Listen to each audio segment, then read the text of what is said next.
What's going on, it's James, and this is Boise.com, and this week we're going to talk about Coco, the new Pixar anime movie. Let's dive into it. Before we start, I'm sorry I keep wearing hats and beanies. I end up doing these really early in the morning because I have other things to do in the day, and then I've showered and I've done the review and my hair looks weird, so I'm just doing a beanie because there's a lot of hair, and so beanie kind of contains all this. I don't wear hats often, but just in the mornings so I could look somewhat decent for the camera, my phone, put on a beanie. So, that.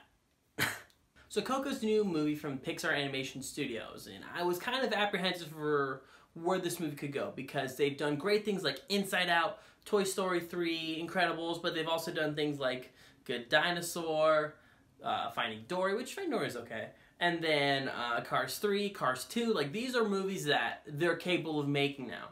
They're not in the golden age where it was Up, WALL-E, Incredibles, Finding Nemo. Like, they could do no wrong. Now they're hit or miss.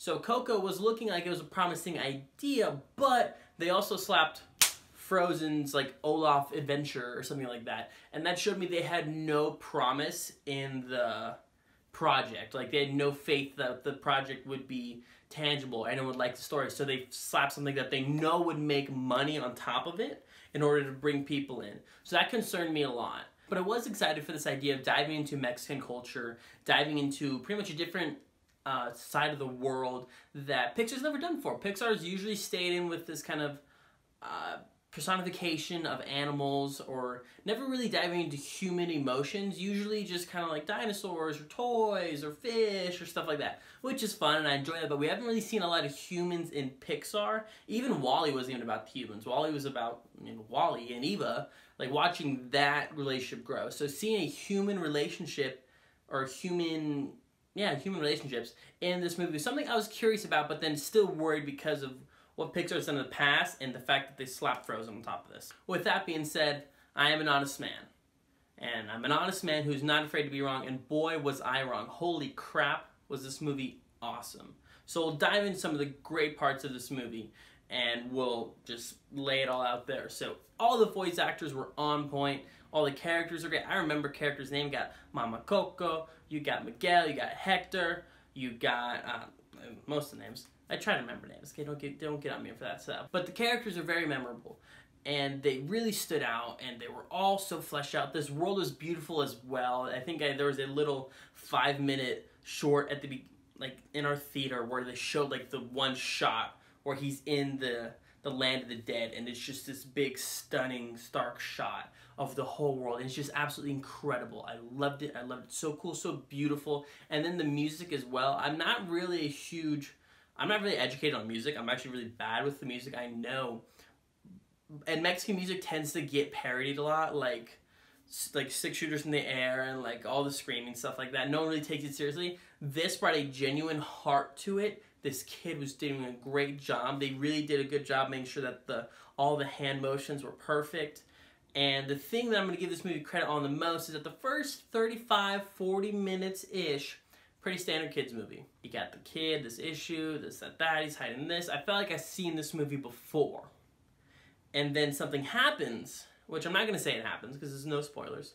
There's a scene that happens, and the second that scene happens, the movie finds its stride, and it just goes and goes and doesn't come back. And it's perfect. It's perfect that way. It's not like a weird movie where it turns and you're like, what the hell just happened? It finds its stride and becomes stronger and stronger as the movie progresses.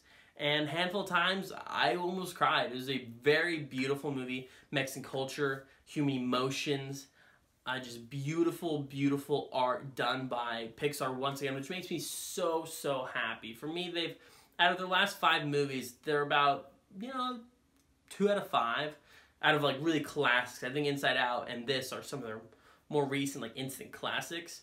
But Coco, they knocked it out of the park for this one. I can't it's my thoughts. Like, Coco's legit. Seriously. And then the critical response is also extremely positive. I think you got 95, 96 on both ends of the audience and Rotten Tomatoes score. 100% justified. Yeah, so just go see it. Like, there's no more for me to say. Everyone's loving this movie, calling it instant classic. It's some of their favorite Pixar movies ever. Most people who I follow on Twitter or Instagram, or movie people in general who have Mexican culture backgrounds, they're in love with this movie, calling it their favorite ever. It is a great representation of that. I'm actually half Mexican. I don't look it though. and I wasn't really educated in that, so I can't really appreciate it as much as others. So please just go see the movie. This movie's so good. It's worth full price admission. I might see it again because it's that beautiful. It's that good. It's magic. This is literal Pixar magic coming out of the screen. Everything is just so alive, so beautiful. There's so much life in this movie. Please go see it. My goodness. That might be my most overwhelmingly positive review of the year. This is probably in my top 5 for sure this year.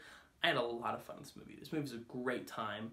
The music especially, because like I said, the music tends to be parody of himself, Mexican music.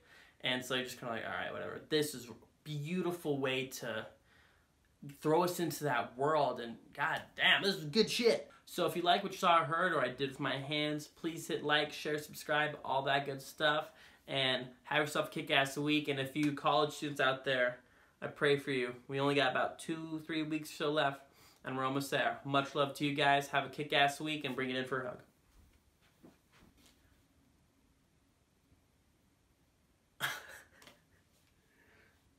So if you like what I said, or well, if you like what you saw or heard, or I did,